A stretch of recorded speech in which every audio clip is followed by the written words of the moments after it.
an implement that you just got to have if you have any kind of property is a bush hog.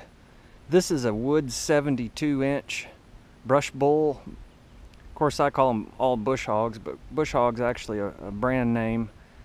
This one's made by Woods in Oregon, Illinois, and it's really a nice bush hog. It's basically a light-duty version, or the least expensive version, but it's really really good just for working in your fields, and if you're not going to abuse it like cutting down trees with it or anything, it's going to last you a long time.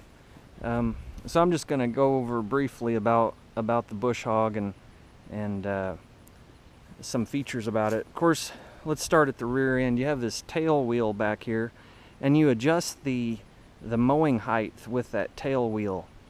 You basically want the tail of the bush hog to be slightly higher than the front when it's cutting. So just depending on what kind of height material you cut, you adjust it. Now you don't have to adjust it all the time. You basically just kind of set it and forget it, and because most people aren't going to cut varying heights of material. Moving to the front there, of course, it has a large gearbox that has gear oil in it. Really, for service, all you got to do is check that gear oil is in the box and make sure it's at the right level. Of course, the drive shaft is there, goes to the PTO, and there's two U-joints, one up here and one at the back, and you have to make sure those are greased. The other thing is, this linkage here is used to let the rear end float. So as you can see, it's kind of in a bent attitude there. That's basically how it needs to be running while you're mowing. That way the bush hog will float up and down, and it won't try to lift the tail end up. Right now the bush hog's all the way down on the ground.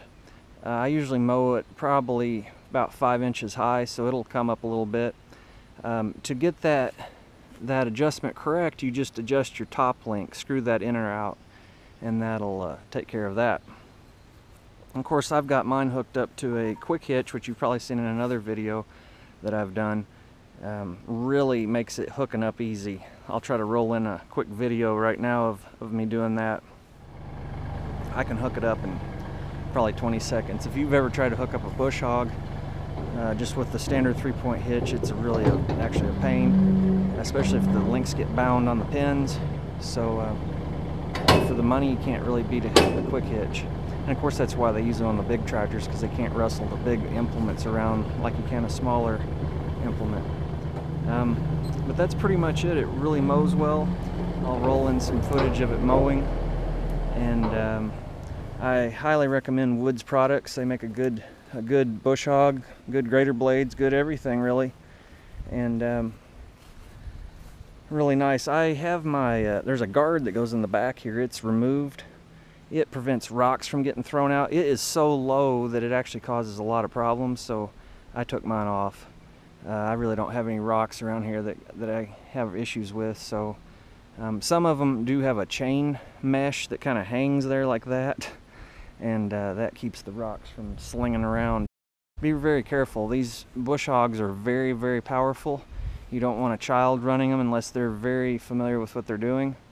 I recommend wearing your seatbelt on your tractor, because you don't want to come off the tractor and end up under the bush hog. A lot of people have been killed running bush hogs. Very dangerous piece of equipment. If you respect it, it'll take care of you. So until next time, thanks for watching Project King videos. We're going to roll in some bush hogging videos now, and enjoy.